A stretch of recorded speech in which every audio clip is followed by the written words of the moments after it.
welcome to Prudent Media. My name is Sachin Chatte, and on this program we take a look at the latest releases. Today let's take a look at Nosferatu, which was made in 1922, and there have been subsequent remakes as well, but this is a brand new one. Bram Stoker's famed novel Dracula was published back in 1897, marking a significant moment at the close of the 19th century, and it continues to influence artistic creations even to this day.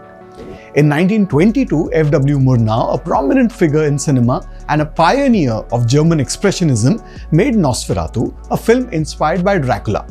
But Murnau made the film without proper acknowledgement or copyright. This led to a legal battle that resulted in the destruction of all existing prints of Nosferatu. However, a few copies that were loaned, they survived, and now the film is regarded as a cornerstone of cinematic history. The horror genre as it exists today owes much to this work. Because of the horror element, Sweden even banned the film, and that ban was only lifted in 1972. Recognizing the significance of both the novel and the film, director Robert Eggers, who is known for his films like Lighthouse and The Northman, ventured into the challenging realm of adapting this classic.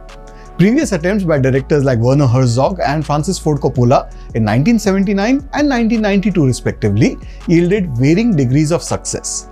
The Herzog film received critical acclaim, and Coppola's film won 3 Academy Awards. Given Eggers' expertise in period dramas, he was well suited for this project, and the results have exceeded all expectations. This version of Nosferatu is filled with elements to appreciate. It is the good old-fashioned way of telling a story where the narrative gradually builds up while incorporating striking cinematic techniques, particularly its exceptional atmospheric qualities. This is Gothic horror at its finest, and it represents horror in its most compelling form as well. For those familiar with any adaptations of Dracula, the trajectory of the story is predictable.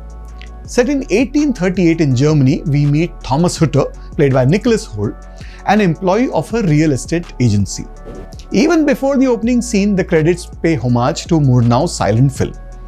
Thomas has recently entered into matrimony with Ellen, played by Lily Rose Depp. At his workplace, he receives an assignment that requires him to travel for 6 weeks to meet Count Orlok, and Count Orlok is played by an unrecognizable Bill Skarsgård. Now, Count Orlok resides in seclusion in a castle. The objective of this journey is to finalize the acquisition of a decrepit mansion in their area, as the Count is seeking to relocate, while Thomas is motivated by the prospect of enhancing his standing with his employer for a potential promotion. Prior to his departure, it becomes apparent that Ellen shares a psychic connection with Orlok, leading to distressing nightmares and episodes of somnambulism that have significant repercussions. Thomas entrusts Ellen to the care of his friend Harding, played by Aaron Taylor Johnson, along with Harding's wife Anna and their 2 daughters. Despite his absence, the bond between Ellen and Count continues to afflict her, causing concern for her hosts, who eventually call upon a physician to address her convulsions and unusual nighttime behavior.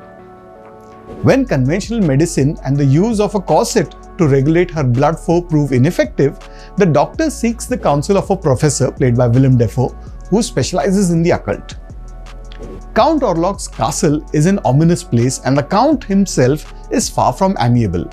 He demands to be addressed as Lord rather than Sir, and he is not the sort of individual one would wish to be in the company of for any extended period of time, let alone reside within the same castle. Orlok's character presents a captivating complexity that distinguishes him from traditional portrayals of Dracula, such as those played by Max Schreck, Klaus Kinski, or even Christopher Lee. His heavy accent and unsettling demeanor contribute to a gradual build-up of menace that is truly chilling. The screenplay by Eggers doesn't throw in too many surprises. Now, why tinker with something that has been tried and tested? Instead, Eggers' screenplay refines and enhances established elements of the narrative. This approach particularly shines in the realm of visual storytelling. Every aspect of production, including the costume design, makeup, and cinematography, is executed to the highest standard, with each department making a significant impact. In the light of the numerous horror films released over the years, it is impressive that Nosferatu remains competitive with contemporary horror films and showcases its enduring relevance and power, and in that process, it displays some top-notch filmmaking.